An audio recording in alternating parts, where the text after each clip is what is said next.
आज आपण पाहणार आहोत मेथड्स ऑफ इंटिग्रेशन। आतापर्यंत आपण सिंपल एक्झाम्पल्स पाहिले इंटिग्रेशन सॉल्व्ह करण्याचे। आता मेथड्स पाहणार आहोत की त्या मेथडचा यूज करून आपण काही एक्झाम्पल्स सॉल्व्ह करणार आहोत। बघा त्या मेथड्स कुठल्या आहेत। पहिली आहे बघा इंटिग्रेशन बाय सबस्टिट्यूशन म्हणजे सबस्टिट्यूशन मेथड। दुसरी आहे इंटिग्रेशन बाय पार्ट्सचा यूज करून इंटिग्रेशन सॉल्व्ह करता येते। तसंच थर्ड आहे बघा इंटिग्रेशन बाय पार्शियल फ्रॅक्शनचा यूज करून आपण इंटिग्रेशन सॉल्व्ह करू शकतो। त्यातली आपण पहिली मेथड पाहणार आहोत इंटिग्रेशन बाय सबस्टिट्यूशन म्हणजे इथं तुम्हाला एखादं फंक्शन जे आहे त्या फंक्शनला एक सबस्टिट्यूशन किंवा सुटेबल सबस्टिट्यूशन द्यायचं आणि त्याचं कन्वर्जन जे आहे ते आपल्या स्टँडर्ड फॉर्ममध्ये त्या एक्झाम्पलचं करायचं सबस्टिट्यूशन यूज करून।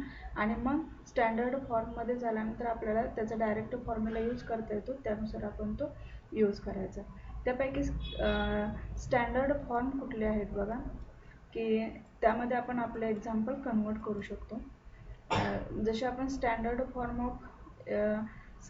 फॉर्म पाहिलेले आहेत पहिल्यांदा इंटिग्रेशनचे की एक्स मध्ये होते। हे जे फॉर्म आहेत ते F of x F dash x मध्ये आहेत। आता इथं कन्सिडर इथं पहिला जो फॉर्म आहे किंवा इथं आलेले जे सर्व स्टँडर्ड फॉर्म आहे त्या फॉर्ममध्ये एफ ऑफ एक्स हा जो आहे ते फंक्शन आहे आणि एफ डॅश एक्स जे आहे ते त्या फंक्शनचं डेरिव्हेटिव्ह कन्सिडर केलं आहे। त्यातला पहिला जो फॉर्म्युला आहे तो काय आहे बघा integration f dash x divided by f of x d x. म्हणजे जर तुमच्या डिनॉमिनेटरमध्ये दिलेलं फंक्शन असेल आणि त्या डिनॉमिनेटरचा डेरिव्हेटिव्ह हे जर न्यूमरेटरमध्ये येत असेल तर अशा प्रकारच्या टाईपमध्ये त्याचं इंटिग्रेशन जे आहे ते असते log of denominator log of f of x. For example जर वरती कॉस एक्स असेल आणि खाली साइन एक्स असेल की साइन एक्सचं डेरिव्हेटिव्ह हे काय कॉस एक्स की जे आपल्याला कुठे दिसतंय न्यूमरेटरमध्ये दिसतंय, तर त्याचा आन्सर तुम्ही डायरेक्ट लिहू शकता log of sine x plus C.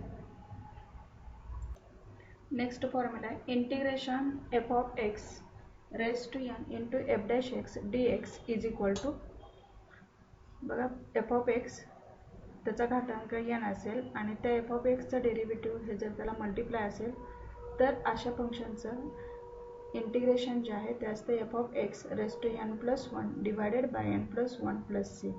आपण पाहिलेला आहे पहिला जो स्टँडर्ड फॉर्म्युला आहे integration x raise to n d x is equal to x raise to n plus one divided by n plus one. परंतु एक्सच्या ऐवजी जर फंक्शन असेल आणि रेज टू एन असेल तर तिथं आपण डायरेक्ट लिहू शकत नाही f of x raise to n plus one divided by n plus one. तिथं काय आणखीन पाहिजे तर f of x raise to एनला मल्टिप्लाय केलं पाहिजे त्या फंक्शनच्या डेरिव्हेटिव्हनं। नेक्स्ट फॉर्म्युला आहे बघा integration e raise to x into bracket f of x plus f dash x d x असं जर असेल तर त्याचं इंटिग्रेशन लिहू शकतो आपण e raise to x into f of x plus C. आपल्याला फक्त माहित आहे e raise to x integration e raise to x असते, परंतु जर त्याला मल्टिप्लाय केला असेल फंक्शननी आणि एफ ऑफ एक्सने त्यामध्येच ॲडिशनल असेल एफ डॅश एक्स असेल तर त्याचं इंटिग्रेशन आपण लिहिणार आहोत e raise to x into f of x plus C. Next formula आहे बघा integration f dash x divided by root f of x.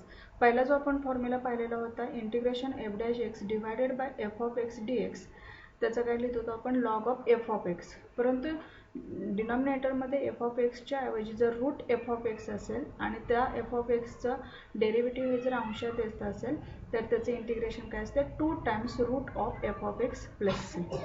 Next आहे बघा integration e raise to f of x e raise to एक्सच्या ऐवजी जर F of x असेल आणि जर त्या एफ ऑफ एक्सच्या डेरिव्हेटिव्हनं म्हणजेच एफ डॅश एक्सनं जर मल्टिप्लाय केलं असेल तरच आपण त्याचं इंटिग्रेशन काय लिहू शकतो e raise to f of x plus c.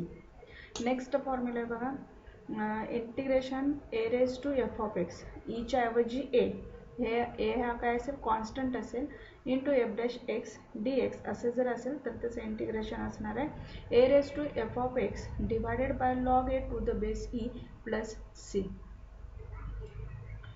बघा आता सबस्टिट्यूशन आपण यूज करणार आहे अशा टाईपच्या एक्झाम्पल्समध्ये की त्यामध्ये एक्स मध्ये एक्झाम्पल असेल आणि सबस्टिट्यूशन म्हणजे दुसरा व्हेरिएबल यूज करून आपल्याला ते एक्झाम्पल त्या व्हेरिएबलमध्ये कन्वर्ट करायला लागतं. तिथं स्टँडर्ड फॉर्म मिळवायला लागतो आणि त्यानुसार आपण त्याचं आन्सर लिहितो किंवा त्या स्टँडर्ड फॉर्मचं इंटिग्रेशन आपल्याला लिहिता येतं.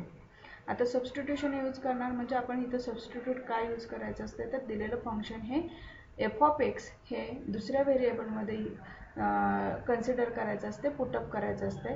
म्हणजेच आता इथं पहिलं आहे बघा integration f of x raise to n into f dash x d x असं जर असेल तर f of x is equal to put up करायचं टी आणि दिलेलं जे एक्झाम्पल आहे ते तुम्ही कन्वर्ट करायचं टीमध्ये आणि त्यानुसार मग तुम्हाला स्टँडर्ड फॉर्म्युला मिळतो. इथं मी लिस्ट दिलेली आहे की अशा टाईपचं असेल तर तुम्ही पुटअप करायचं f of x is equal to t. ती लिस्ट तुम्ही तुमच्या नोट्समध्ये बघा आणि त्यानुसार तुम्ही तिथं यूज करा. इथं फॉर एक्झाम्पल दिलेलं आहे बघा पाचवा integration root a minus x divided by a plus x d x. मग अशा टाईपच्या इंटिग्रेशनमध्ये तुम्हाला x is equal to put up करायचं आहे ए कॉस थिटा. खाली बघा root a minus x divided by x d x की जिथं एक्स इज इक्वल टू काय पुटअप करायचं आहे ए साइन स्क्वेअर थिटा. हे जरा नोट्समध्ये तुम्ही बघा काय काय पुटअप करायचं आहे आणि त्यानुसार त्या एक्झाम्पल्समध्ये बघायचं आहे. आपण आता डायरेक्ट एक्झाम्पल्स पाहूया सबस्टिट्यूशन मेथडची. फर्स्ट एक्झाम्पल आहे integration sine raise to 4x into cos x d x. बघा इथं साइन एक्स हे एक फंक्शन आहे, दुसरं कॉस एक्स आहे. आता सबस्टिट्यूशन मेथडच्या एक्झाम्पल्समध्ये असं फंक्शन शोधायचं की त्याचं डेरिव्हेटिव्ह त्या फंक्शनमध्ये असलं पाहिजे. आता इथं दोन फंक्शन्स दिसतात, एक साइन एक्स आहे दुसरं कॉस एक्स आहे. साइन एक्सचं डेरिव्हेटिव्ह काय असते कॉस एक्स आणि कॉस एक्सचं डेरिव्हेटिव्ह काय असते मायनस साइन एक्स. इथं मायनस साइन एक्स आहे का नाही, म्हणजे साइन एक्सचं डेरिव्हेटिव्ह काय आहे इथं प्रेझेंट कॉस एक्स आहे. मग ज्या फंक्शनचं डेरिव्हेटिव्ह एक्झिस्ट असेल त्या फंक्शनला टी म्हणून सबस्टिट्यूट करायचं. एवढं फक्त तुम्ही सबस्टिट्यूशन मेथडमध्ये लक्षात ठेवायचं आहे. ज्या फंक्शनचं डेरिव्हेटिव्ह एक्झिस्ट असेल असं फंक्शन म्हणजे टी कन्सिडर करायचं. आता साइन एक्सचं डेरिव्हेटिव्ह प्रेझेंट आहे म्हणजे sine x is equal to काय पुटअप करायचं टी. आता नेहमीप्रमाणे एक्झाम्पल सॉल्व्ह करायचं. Let given integration I is equal to integration sine raise to 4x into cos x d x. Put sine x is equal to काय put up करणार t. आता हे पूर्ण एक्झाम्पल जे आहे ते एक्स व्हेरिएबलमध्ये आहे, ते कशामध्ये कन्वर्ट करायचं टीमध्ये. So differentiating with respect to x we get sine एक्सचं डेरिव्हेटिव्ह काय येणार आहे कॉस एक्स आणि टीचं derivative with respect to x काय येणार आहे d t by d x. D एक्सनी डिवाइड केलेलं आहे एल एच एसला मल्टिप्लाय करा आपल्याला मिळेल cos x d x is equal to d t. आता दिलेलं एक्झाम्पल मध्ये sine x is equal to t put up करायचं, cos x d x is equal to d t put up करायचं. So here we get integration I is equal to integration sine raise to 4 आहे. So काय मिळेल आपल्याला t raise to 4 into cos x d x काय येणार आहे d T. म्हणजे आपलं एक्झाम्पल जे आहे ते काय तयार झालेलं आहे t raise to 4 d t. T raise to 4चं इंटिग्रेशन काय येणार आहे t raise to 5 divided by 5 plus c. आणि हे इंटिग्रेशन काढून झाल्यानंतर टीची व्हॅल्यू पुटअप करा. टीची व्हॅल्यू काय साइन आहे, so sine raise to 5x divided by 5 plus C. Next example आहे बघा integration e raise to x into e raise to x d x. Solution let I is equal to integration e raise to x into e raise to x d x. आता इथं काय put up करायचं तर इथं e raise to x एकच function दिसते की ज्याचे derivative e raise to x असते, त्यामुळे आपण पुटअप करणार आहे e raise to x is equal to t. आता दिलेलं एक्झाम्पल जे आहे ते आपण एक्समधून टीमध्ये कन्वर्ट करायचं आहे. So differentiating with respect to x. So here we get d by dx of e raised to x is equal to d by dx of t. e raised to x चा derivative e raised to x आणि t चा derivative काय येणार आहे dt by dx. dx ने divide केलंय LHS ला multiply होईल. So here we get e raised to x into dx is equal to dt. आता आलेले व्हॅल्यू आपण दिलेल्या एक्झाम्पलमध्ये पुटअप करणार आहे. जिथे ई रेस टू एक्स आहे तिथं टी पुटअप करणार आहे आणि इथं e raise to x d x च्या ऐवजी काय लिहिणार आहे डी टी. त्यामुळे तुमचं दिलेलं एक्झाम्पल काय तयार होईल, I is equal to integration e raise to t into d t, कारण e raise to x d एक्सची व्हॅल्यू काय आली डी टी आली बघा. So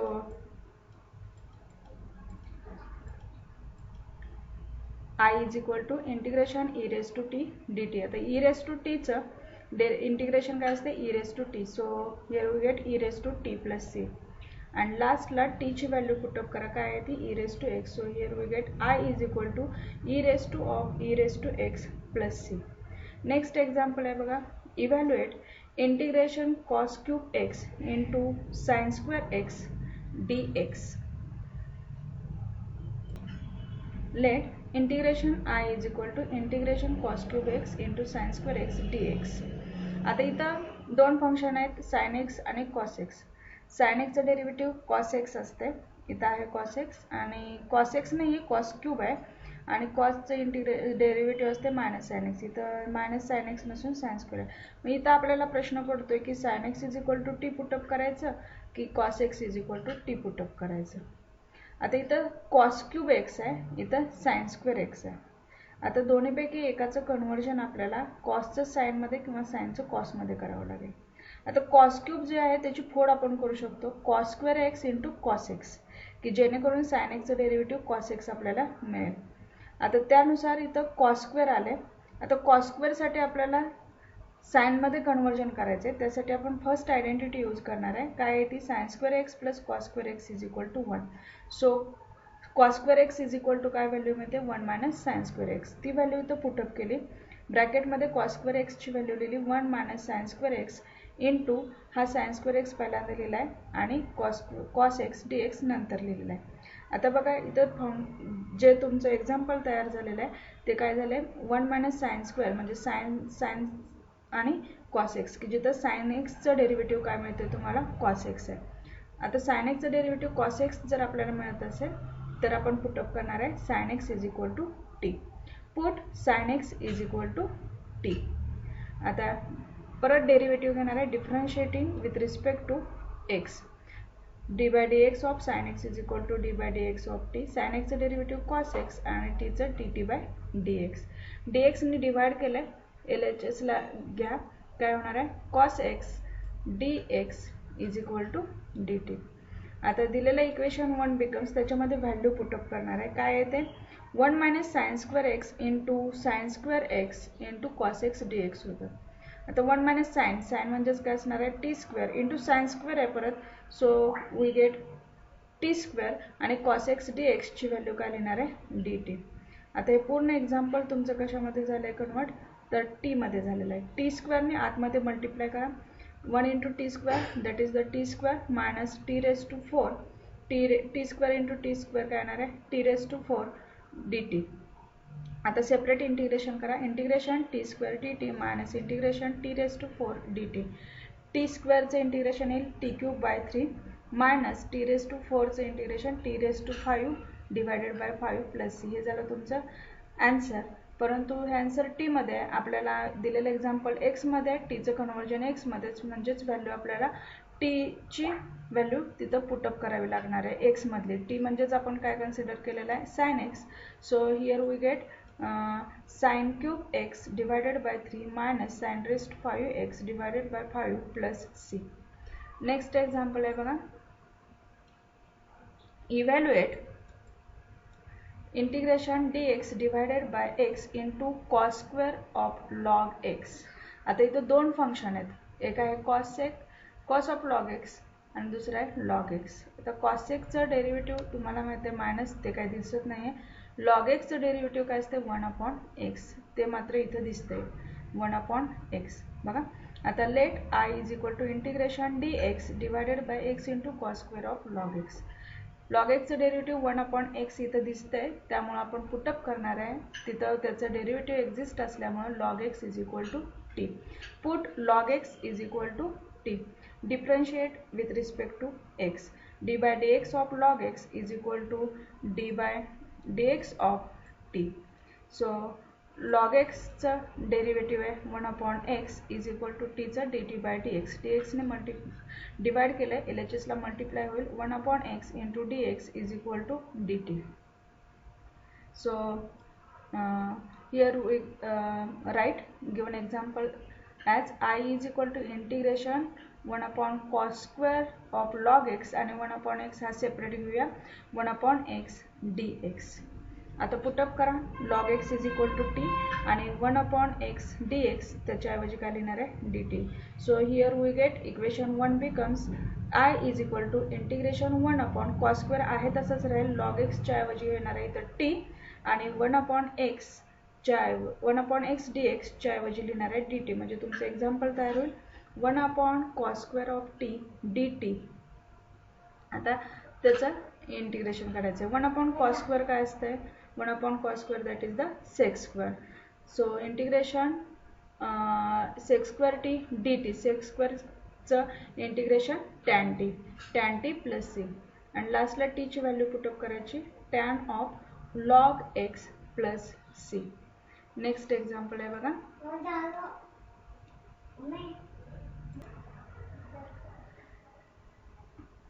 Let given integration I is equal to integration cos of log x divided by x dx. इथं परत बघायचं की कोणत्या फंक्शनचं डेरिव्हेटिव्ह तिथे एक्झिस्ट आहे. log x चं डेरिव्हेटिव्ह असते 1/x, ते दिसते आपल्याला 1/x एक्झिस्ट आहे. So we put log x is equal to t. Put log x is equal to t. आता दिलेलं जे एक्झाम्पल आहे ते t मध्ये कन्वर्ट करणार आहे, त्यामुळे डेरिव्हेटिव्ह घ्या. Differentiating with respect to x we get d by dx of log x is equal to d by dx of t. log x चं डेरिव्हेटिव्ह काय आहे 1/x आणि t चं डेरिव्हेटिव्ह काय राहणार आहे dt by dx. dx ने multiply LHS ला करा. So here we get 1/x dx is equal to dt. So equation 1 becomes, equation 1 काय बघा log integration cos of log x into 1/x जो आहे तो सेपरेट इकडे लिहिलेला आहे 1/x dx. आता 1/x साठी आपण लिहिणार आहे dt आणि log x साठी लिहिणार आहे t. So given example is integration cos t into dt. कॉसचं इंटिग्रेशन काय असते sine, so we get sine t plus c. So लास्टला t ची व्हॅल्यू पुटअप करा. t is equal to log x. So here we get I is equal to sine of log x plus c.